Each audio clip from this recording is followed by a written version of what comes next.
Good morning, I am Diane King, representing the League of Extraordinary Revisionists. We are here in Toronto, Canada, interviewing German survivors of Allied atrocities. We want to hear their story, the German way. We are in Toronto today interviewing more German survivors of Allied atrocities.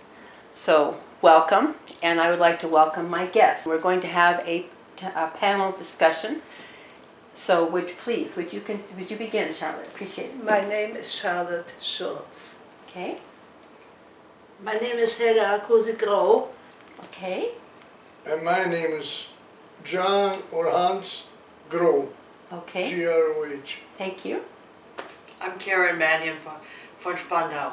Oh, thank you, Karen. Okay, again, we're in Toronto, and it is my pleasure to be able to interview and initiate this panel discussion of where you were born. Charlotte, if you would begin, and where you were born. And when.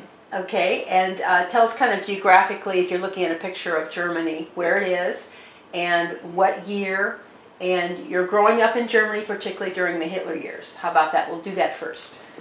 Well, I have to say, I probably, except for Karen, are the youngest one. I was born in 1936, which means I was only 8 years when we had to flee East Prussia, where I was born, which is the very easterly province of Germany, and was afterwards invaded. I'm born in Danzig, Free State of Danzig, 1932.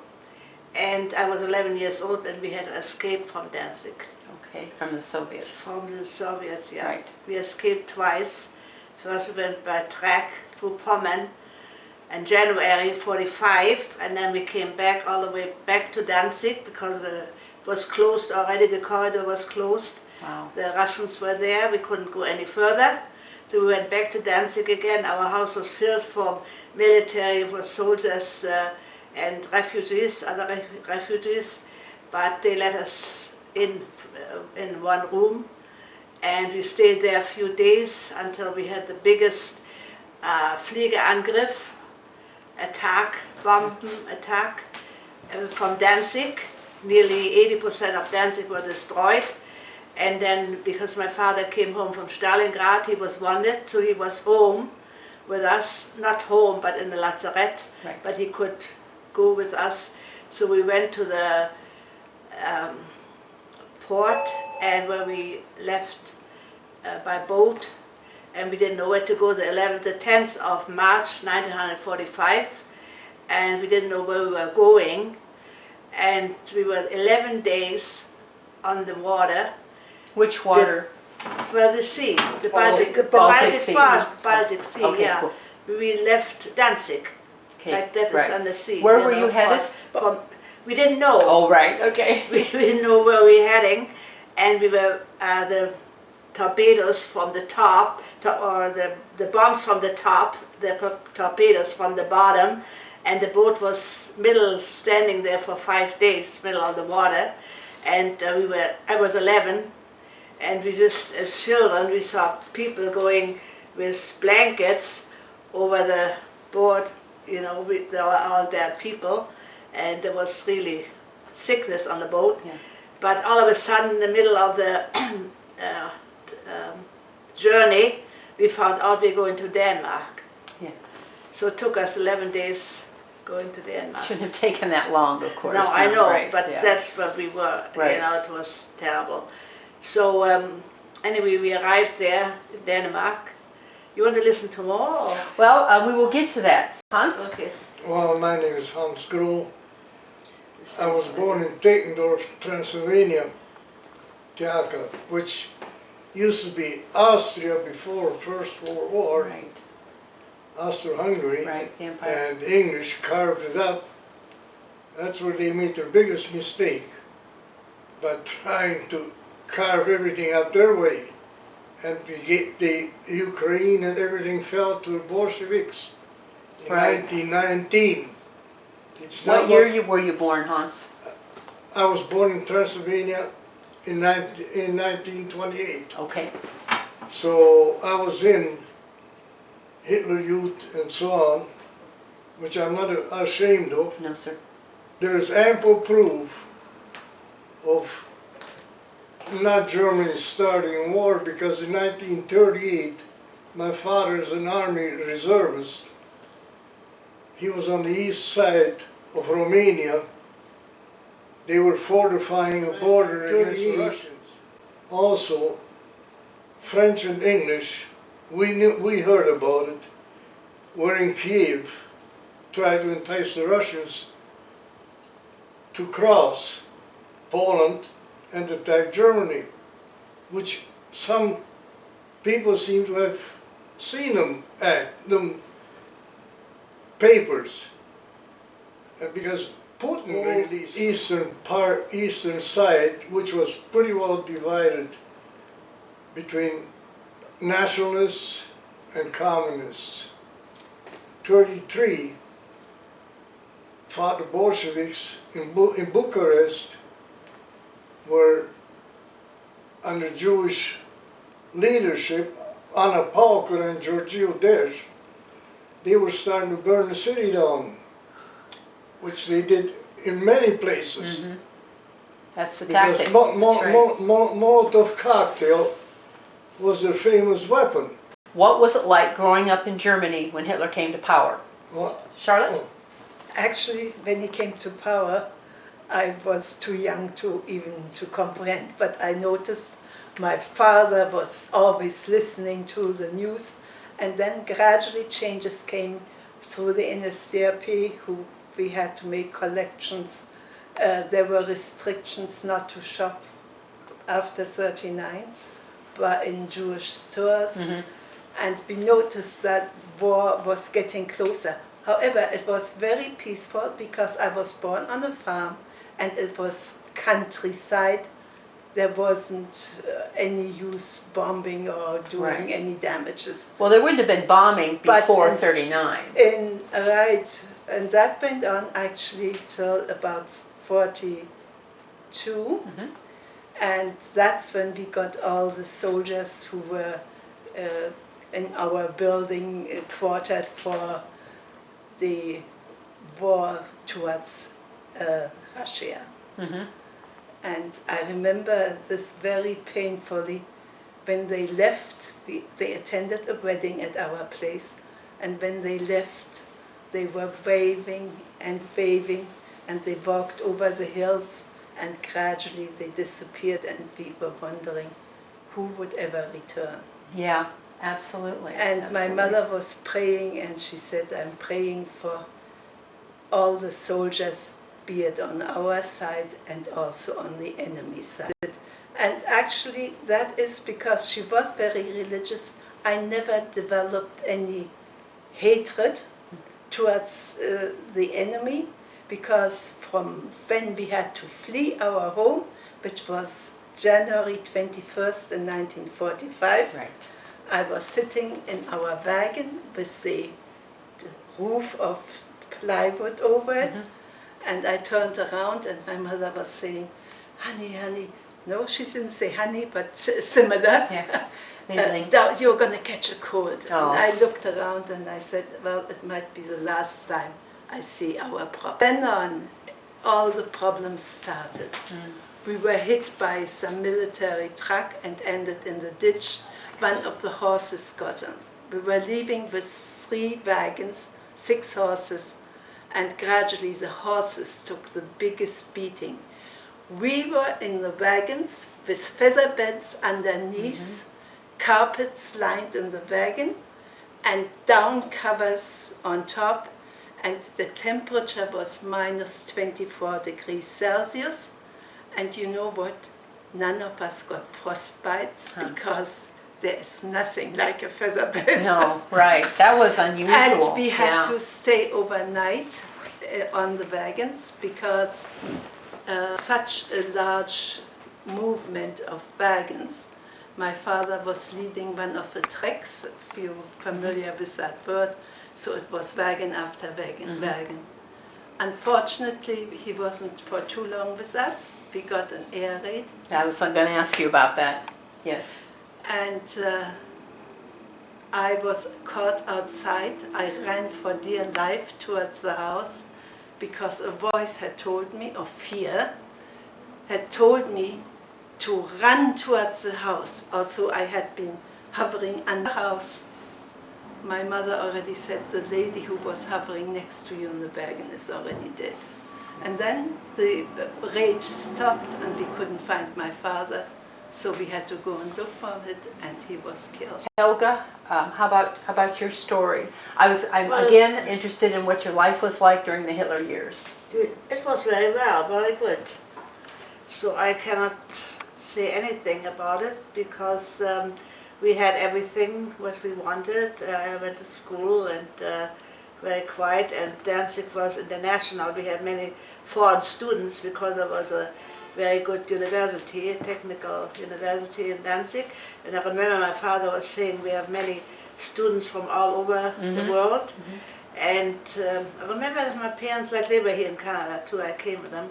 He said they didn't do anything to the Jewish people in Danzig, really. You know, so they didn't do any harm to them. So they all lived peacefully. I went to I started there. I was only 10 years old. You start high school.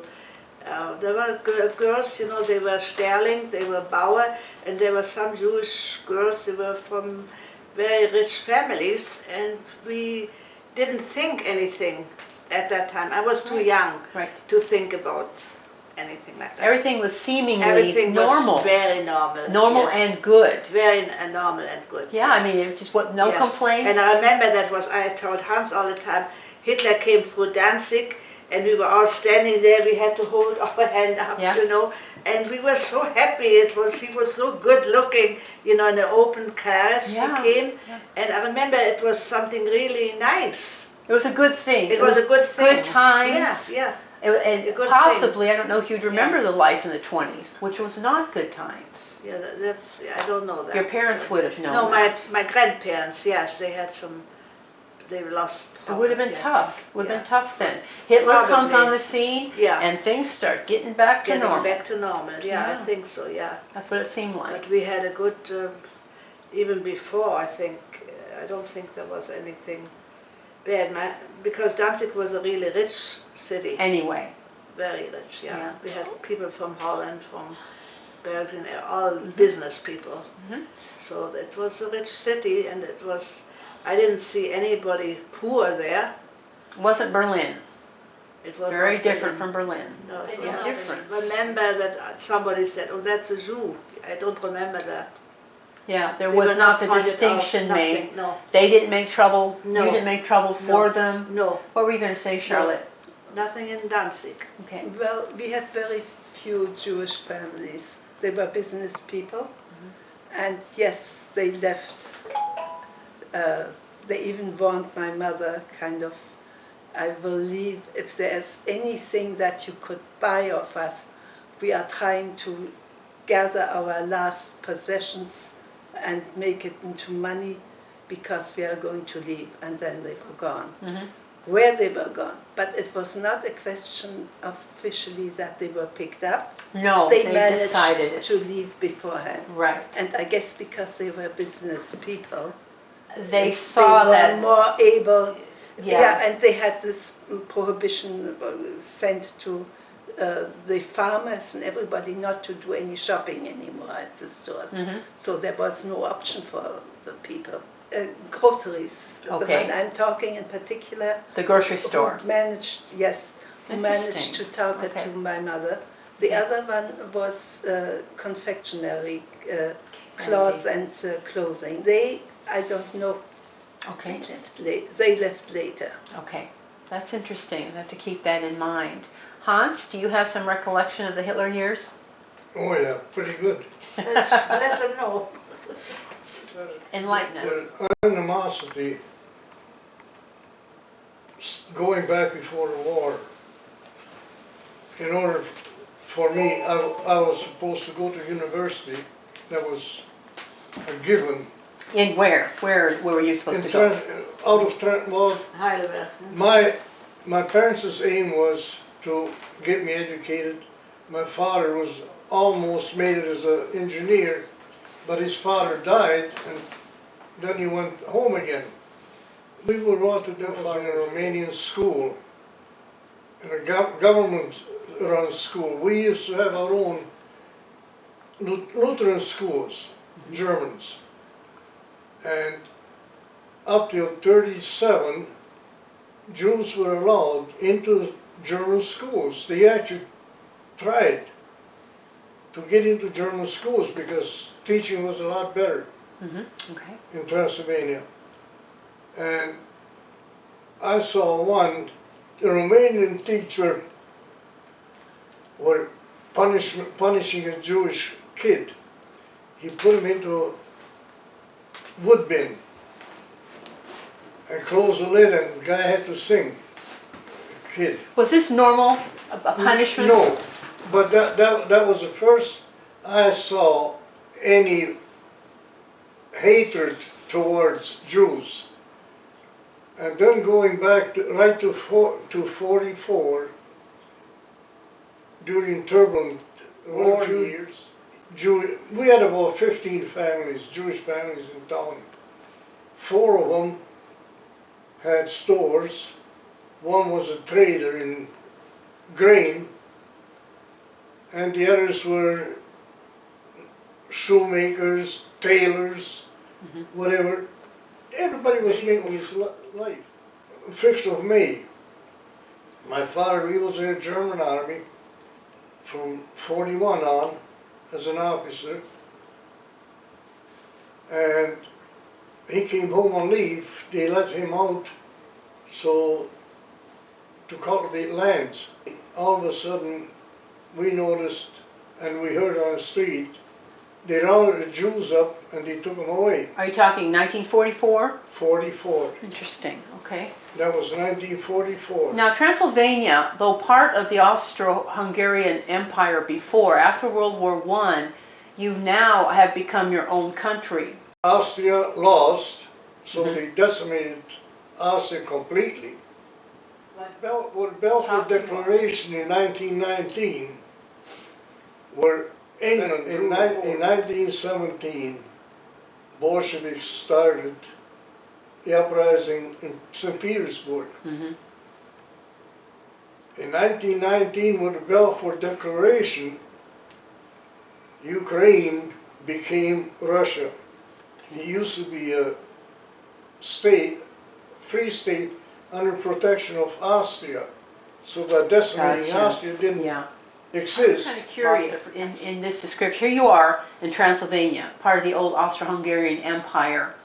How did Hitler coming to power affect you all the way out there?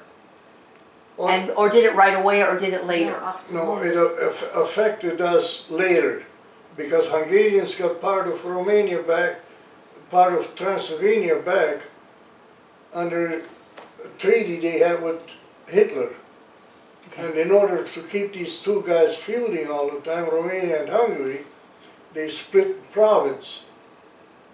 And we were in the north, in Hungary, and south, it was regimes, Romania, corrupt regimes, and that's why nationalists came to power. There's no doubt about it.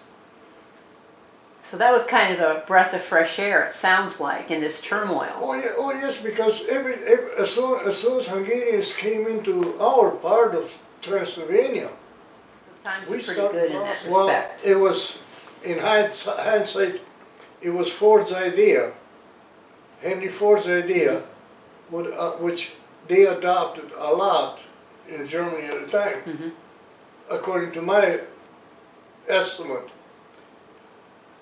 You have to give people money to buy their product, Right. and that goes today. Well, that's what Henry more Ford so, said. More Yeah. so. Yeah. That's what Henry Ford said. There was more and more animosity because we had a big Bolshevik country on our east, and everybody was not preparing for onslaught from the west, where Germany was. They were all building fortifications towards Russia. Because you saw something going on, Well, or you knew that something, because of this Bolshevism type thing. yes, and support they were getting from different places. That's why they deposed Romanian king, because he was aligning himself with the wrong people. And Interesting. Okay. on the 6th of August, I think it was, we left home because the Russians moved closer. When? Which What year? year? 44. Okay, so we're fast forwarding to So- 44. How old? Okay. Pardon? How old were you? 16. Okay, 60. Woof. Okay, so you were still part of the Hitler Youth. Oh yeah. Most of my friends were called in. Right. I went to school with. Mhm. I was taken to a unit and not called up. So, but you're getting ready to leave Transylvania at this in 44. Is that Well- what you're saying? In 1944 we left because Romania turned and joined the Russians, Yikes. and they had a whole under part of jutting right into half of Hungary, just like a peninsula there, Right. which they pushed up. My father was an officer, and he said in May, when he was on leave, he says, wars most likely will be over soon. He says, we just can't take a burden anymore. He spoke to me. On behalf of the German army, are you referring to? German army. The Germans can't take much more, you're saying, because Well, they of were the- spread all over. They Yeah. supplied us with 3 trucks to get out. Where were you headed? Our family, just heading west from, and we arrived in Austria by Braunau,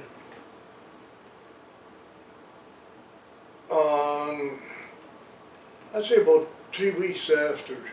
Okay. Around 45, at the end of the war, I was in Salzburg, just outside Salzburg. So you stayed in Austria then? No, Okay. big mistake we made. I didn't want to go back, but my mother and I had 3 more siblings. Did you actually go back to Transylvania then? Then my mother, she insisted we go back. War is over, we go back and live a happy life. Oh gosh, yeah. Yeah. That was home, man. So the Americans, they helped us arrange for a trip back to Romania. Just outside Salzburg on the 5th of June, one month after train from Glasenbach and headed home, and I just hated the idea about going back. Okay, Indeed. hold on to that thought. That'll be life after the war. So now you're Yeah. back home in Transylvania, which would become Soviet-occupied territory eventually. Okay, well let's get caught up with his story. From the Hitler years Okay. to the end of the war to your escape. Well, You were telling something I about your mentioned- escape. Yes, I mentioned about 1945. On January 21st, the order came to vacate, and Who sent the order? Was that just in the town? no, that comes from Robert Koch, Okay. who was the Gauleiter. Okay, you're the Whatever mayor. his equivalent. title is for the province, actually. Right, okay. So Now, I have to mention that it was totally prohibited before to even prepare for leaving the province under penalty. really, And I remember my father was working quietly using steam to form the roofs for the wagons. So when we had to leave, actually we had at least almost like a little roof over our head, which made it easier. so he anticipated Unfortunately- it, of course. Unfortunately, we left our town, and 4 hours later the Russians already moved into the town. And I have to say, all the way on our flight towards the west, the Russians were always just hours behind us. So all that I remember is all the heavy artillery, all the fighting, our military not moving east, but moving west, Yeah, retreating. retreating. And we knew the more we saw military moving, we knew that the Russians were even closer. So my father got killed on February 4th. Right. We made our way up to the Baltic Sea. There is an inlet, Right. the bay, like similar like Georgian Bay from Lochjuan, and that is called Das Haff, and it was frozen. Yeah, Karen And was there talking was about the that too. Yeah. only place how to escape because we could no longer use the streets south of that Haff. So we were supposed to get to that little land strip, die Näherung. However, it was so clogged Yes. that we could not get on. And we were standing in front of that Haff. It was the muddiest place. We had to wait for days because some milder weather had moved in. Oh, then you're going to get melting and mud. And oh yes, my and the gosh. water was the rim where we had to drive onto the Haff. They had to put down planks because it was breaking apart.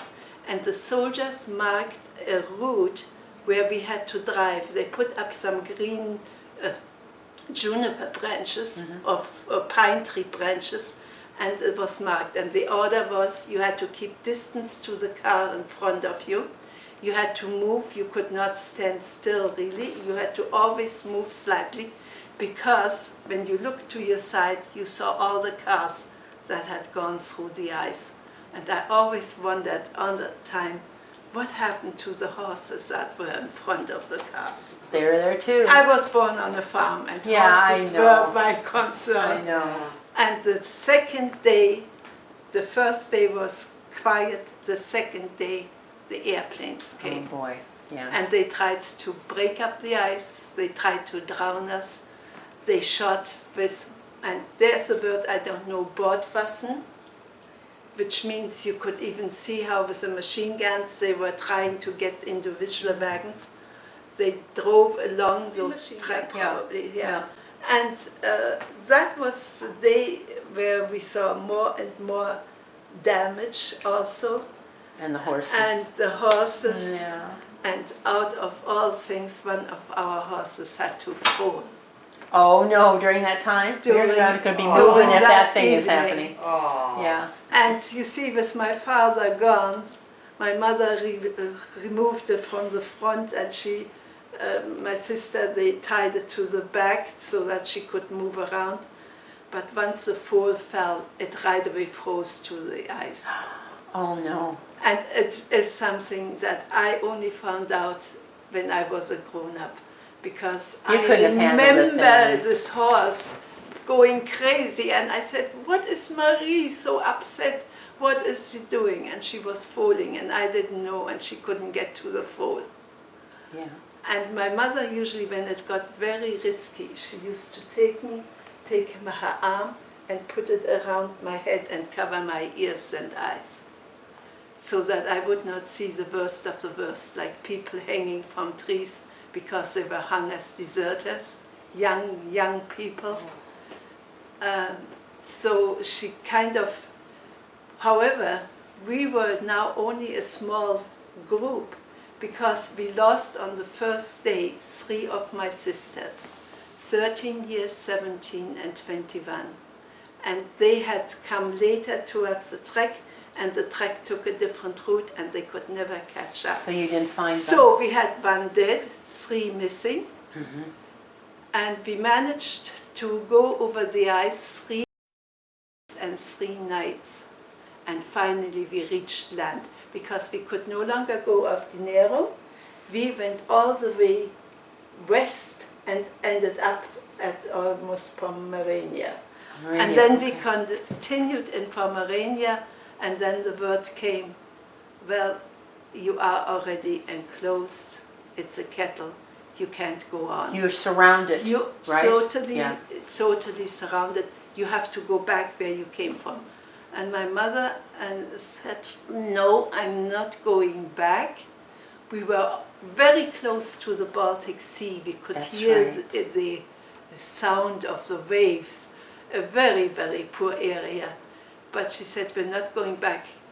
The damage from the Russian troops in East Prussia, that's where they entered and where they did the most damage, Right. the most killing, the most shooting. we are going to stay here, maybe it is not going to be quite as bad.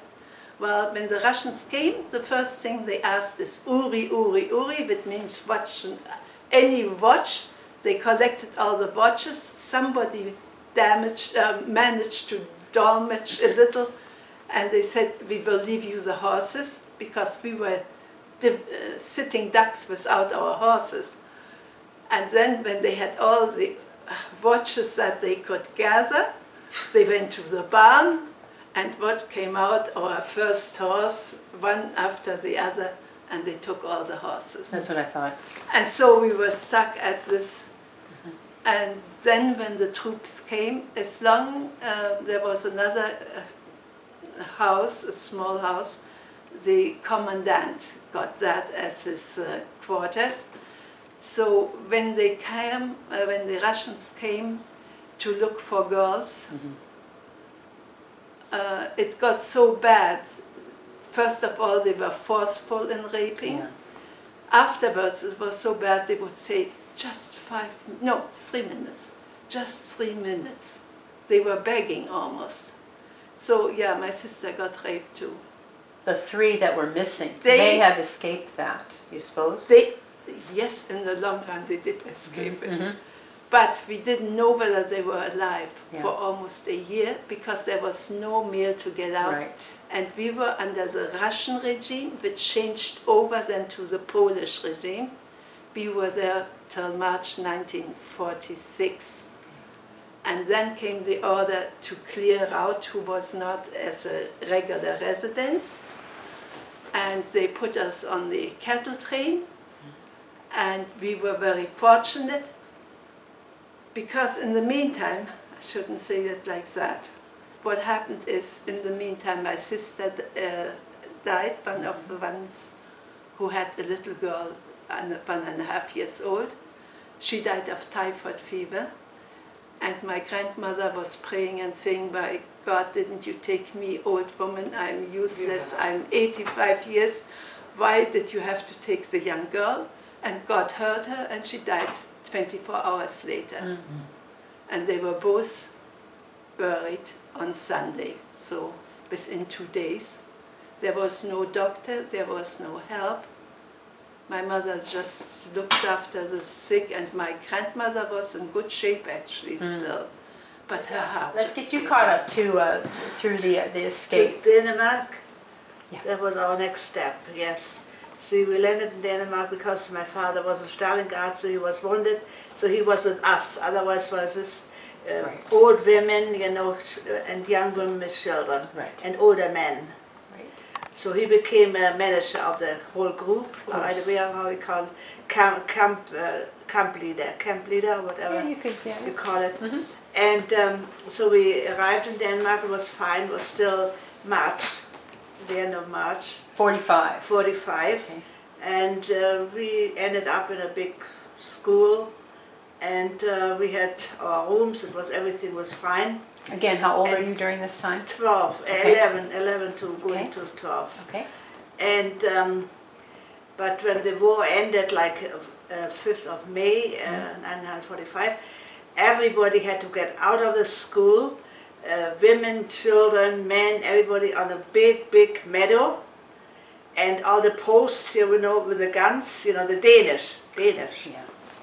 were around us, and we thought, now we're finished, like Sure. they will shoot us. Right. So I was so scared. And in the meantime, other posts, like the Danish soldiers or whatever they were inside, and some farmers, they brought some sheets with them, or some clothes, They took everything away, whatever it was, or jewelry or something. And I remember we had some money and pictures too. Yeah. And we threw it to the toilet before we went Right. outside. Everything they took away, what we had there, what we brought. So with these us. were these Danish Danish soldiers. Yeah, Danish soldiers. so Yep. they basically Danish. robbed you completely. Danish, yeah. Yeah. And then after we all came to on the trucks, and went into camps, like Are they refugee camps? refugee camps with Stacheldraht, pick wire Oh, yeah. around us. Barbed wire. Barbed wire, Wire. barbed wire, and that was electricity around. And when little children were grabbing the flowers through the wires, the posts, they were shooting the little children, not dead, but they were shooting maybe in their arm or hand, you know. Just for grabbing for the flowers. Just for grabbing for the flowers. So that was not very good. And okay, in the camp, they reunited families, and it's just my parents, they wrote a book, I just read it to Charlotte before we came here. There was my grandmother. She was alone in one camp, and then they reunited us, and she wrote, when she was there alone, you know, Jewish women, they had to undress everybody, and they looked, when they were naked, the older women already, well, my grandmother, she must have been in her 50s probably, they searched for jewelries and weapons, and that she thought it was terrible. And then when she was in that camp, I don't know which camp it was, the food, they were very hungry. And we were 3.5 years in refugee camp in Denmark, and we were very, very hungry, nothing to eat. And they said Jewish women prepared the food, and there were razor blades in the food. No. Dead mice, yeah, I just read it to Charlotte before we came. And rats, and what else? There was some, nails, raw nails in the food. And I remember it was in big cans. We got the food, that was from the soldiers, from German soldiers were in these camps before, these barracks before. And that was all right, you know, so we were 24 people in one little room, small room, and 3 beds, you know, that we slept on high, but that was fine. And, but this was, I thought, terrible.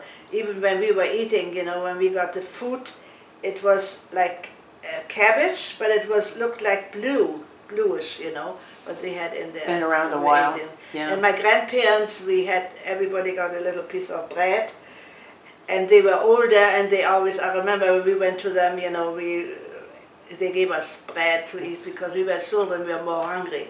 And then those Wanzen, how do you call that? Bed bugs. Bed bugs. Oh, that's what they came. One barrack in a room was advanced, like was disinfected. They came to the other one. Sure. And then the next one they came over again. And I was always on this last bed, my mother. And then another thing I want to tell you, my father was wanted in some way. He was a Partei at home, but anyway, he was Nazifiziert before we came to Canada. He was. Right. He was. I mean, he was not. It was nothing, and we were good to come to Canada. But all of a sudden, in Denmark, they said all the young men, those men, they have to go back to Germany. They put them all on a truck. Like after a year, we were in Denmark, and he left. He had to go to Hamburg, Germany, and they were Nazifiziert, they called it. Right. So, and we were there alone with my mother and 2 of us. It was fine, but my mother, she was a school teacher, and later on we came in bigger camps. I think you were the same in the same camp. We were in the same camp, and there were 10,000 people or 30,000 later on, and we had school, we had everything. It was called Gatus Grove. Grover, yeah. But the books we had was just what the professors and the teachers brought from home. What the posts, you know, the Danish, everything. I don't know the camps you were before, because they were all small camps before. We were all amalgamated in one big camp, you know. So that was not a very good experience. And I always was sick with ear problem, and I was, they had some isolating, I had scarlet fever. I isolated rooms. And I remember I was alone, my mother just had to look through the window, and the flies, you know, they just came, flies. I remember that, it was terrible. Yeah, I'd heard it of was that. terrible. Flies, yeah. Interestingly, that those who claim to have been in these camps in these particular regions never talk about the flies. And that they absolutely were maddening. Yeah. We watched a video of somebody who was visiting the camp doing a Yeah. documentary on them. He said he drove them crazy, the flies. Yeah, and I was How come we've alone. never heard of that before? Yeah. Maybe they weren't there. Okay, so they're not real testimonies. But So I was anyway, alone. if you're there, you'll talk about the Yeah, flies, yeah, yeah, right? yeah. Well, we talked about the bed bugs. The bed bugs, Bed yeah. bugs too, but that was beside the point. But Yeah. flies too. I mean, that particular room where I was isolated there, and my mother, she had diphtheria, and we had all. Oh yeah, you had the alphabet soup of sicknesses, we diseases, all- yeah. we The all were mice sick, and but- the rats. Mice and the rats, Rats. ah, yeah. I thought that was part of your mainstay. That got dumped in the soup when you got the mice and the No, rats. no, I That wasn't in was this. we had entertainment from us only, you know, Sure. between us. The teachers among us. Teachers among Did the us, teaching, yeah. we learned We had- English. Yeah, and we had some English theater classes, and yeah. films, old films, just what we brought from home. But You were fortunate. so Yeah. that was not fortunate in Denmark. No, No. No, was about it your was school. terrible. The school. Because I didn't have any school for almost a year and a half. Well, I was too when There we was, skipped there the was first time. no German, no. Yeah. There Well, was they were the people no among us in school the for camps who German. went back to Among the us, school. yeah. But when we escaped the first time, we went by wagon, you know, we had Sure. 2 wagons, my father, Right. and I had no school, like from January till we went back to Denmark, half a year or so. I went home, Back to Transylvania. well, back to Transylvania, and as we finally, after 2 weeks of being on a train, we crossed the Romanian border, and a town of Oradea Mare, Grossvarden. Jews had a camp waiting for us.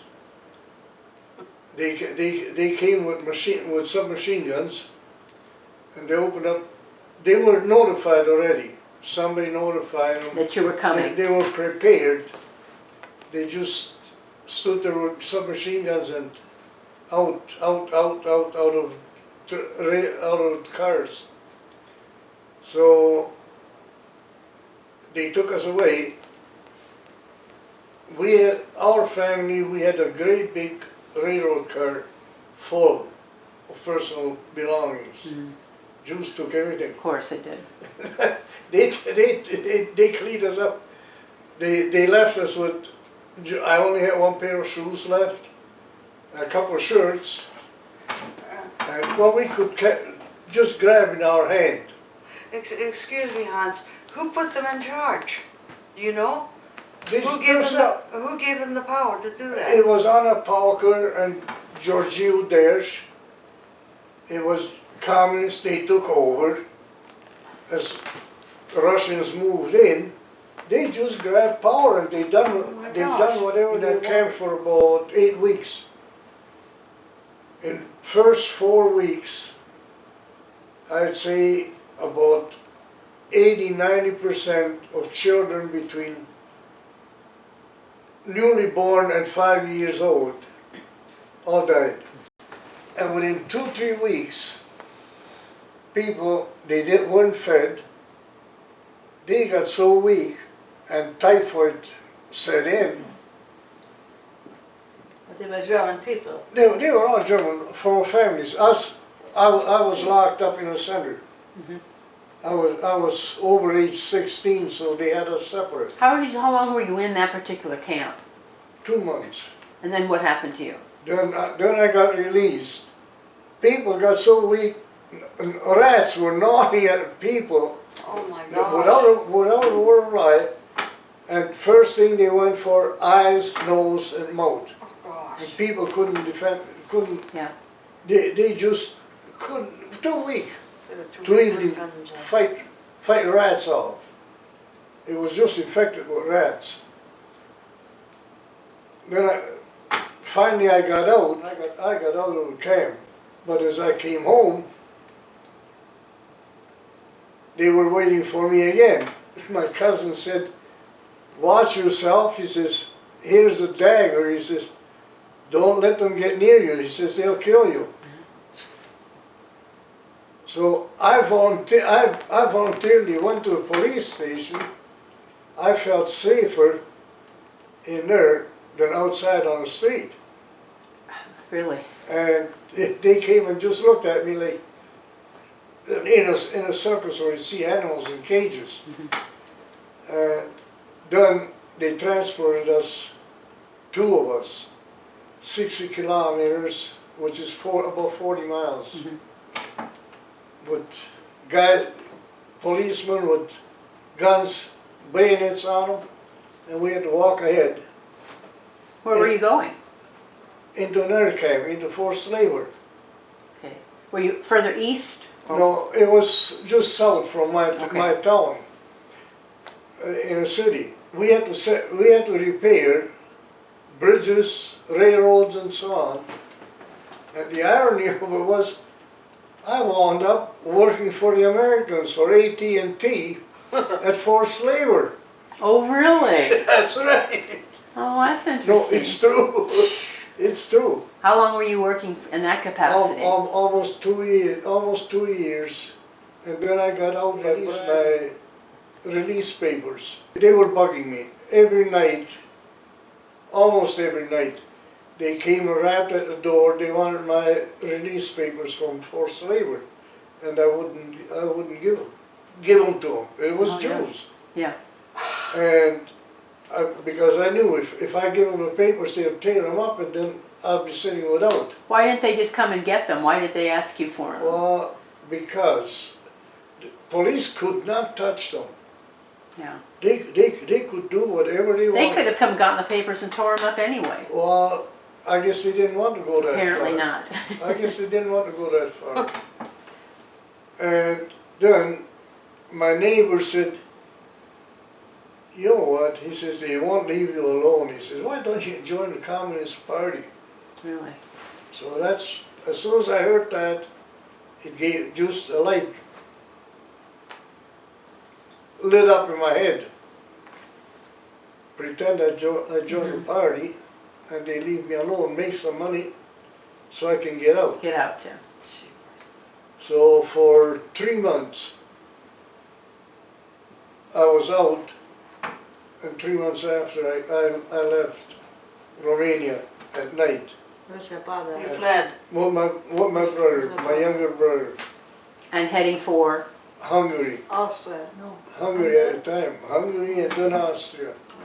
So we made it from Romania to Hungary, and at Sopron, we crossed the second border into Austria within 36 hours, illegally. Of course. That was all illegal. Of course.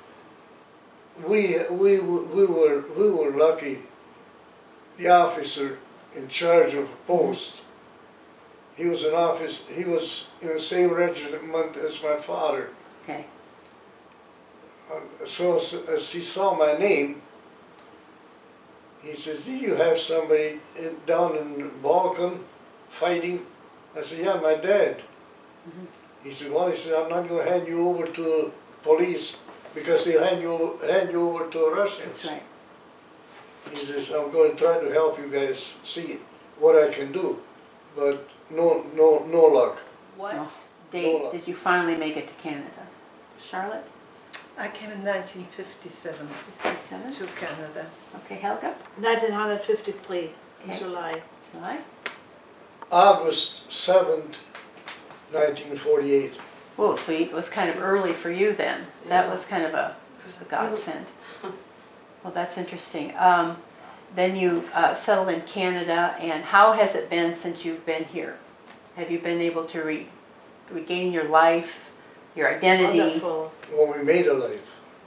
Yeah, you made We a made life. a life. We thought it was Schlaraffenland here in Canada, because it was food, work, everything was here, because it was very, very bad in Germany. Yes. Even when we went back from Denmark to West Germany, it was very bad.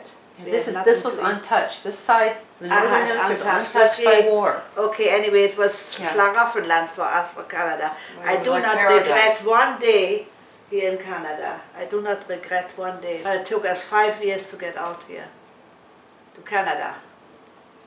Same with you, Charlotte? No, totally different. Because in 1957, Germany right. had already the Denmark everything had changed. I was working for the city hall. I gave up a very good job just to reunite with my fiancé in Canada. I didn't come as a sponsored immigrant. I applied for immigration on my own, which means there was no liability in case things don't work out. I had my visa in 2 months, and I came to Canada, and I liked what I saw, and my late husband took me along the Kings Way, which really looks beautiful, but I did love mainly Muskoka, the blue sky, the water. It reminded me of the Masurischen lakes where I was born in East Prussia. The cloud movement, the blue sky. I felt right at home. The only problem was I had to work on improving my English, but I managed within a few months. I worked in an office again and have done ever since so. I missed always my family, but I didn't miss enough to consider going back. However, my husband died very young, and he was only 57 years, which made it a little harder for me. Of course. But I've done well enough. I have no debts, I have no worries. Well, that's good. And Canada looks after my health bills. That's true. Yeah. Hans, you came in 48. Yeah. How did you manage that? Cousins of mine, I had an aunt, they came over in So you sponsored. 1930. And they sponsored me. You gathered together?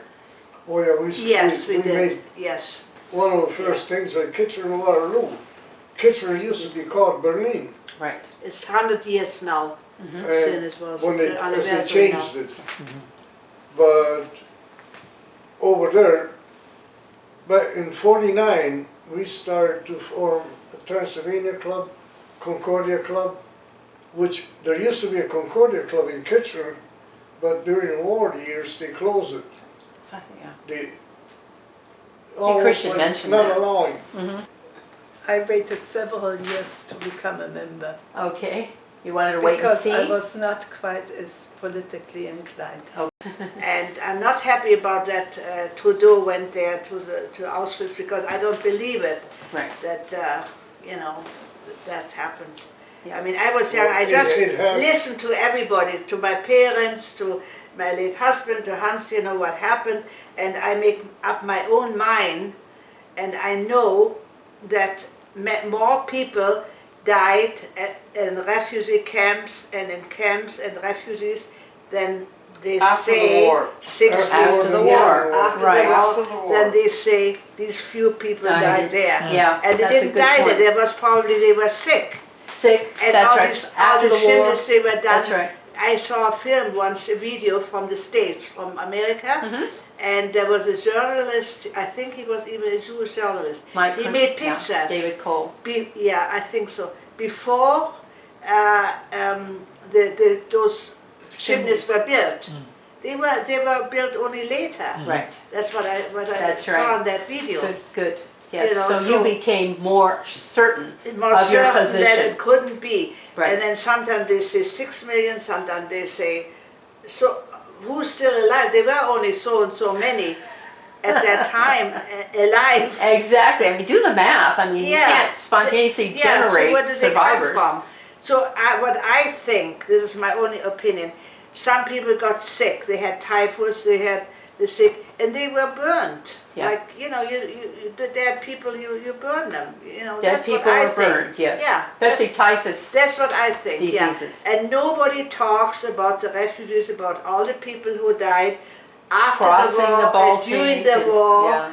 and nothing. That's what bugs me a little bit. It should. Well, Yes. It should. Yeah. one thing is, which most of the people do not want to touch at all. That's right. Yeah, I know. My own observation is 80 years of communism, and There was Trotsky, there was Molotov, there was Beria. Beria used to be in charge of Secret Service. Not only survive, but thrive. Well, my problem is that because of the concerted effort of the Allies and the Jews, that you have to buy into the narrative that you're evil, that you have an evil past, that you can't celebrate your culture, ever, at all. And that's wrong. That is wrong. That is wrong. And I'm hoping that your young people, that the grandkids and the great-grandkids will say, wait a minute, enough. And that may happen. I'm hoping for that. Because it'll come up from something deep inside them. It's not what they're taught. You're being pounded and beaten down with them, the mantra of how bad you are and were.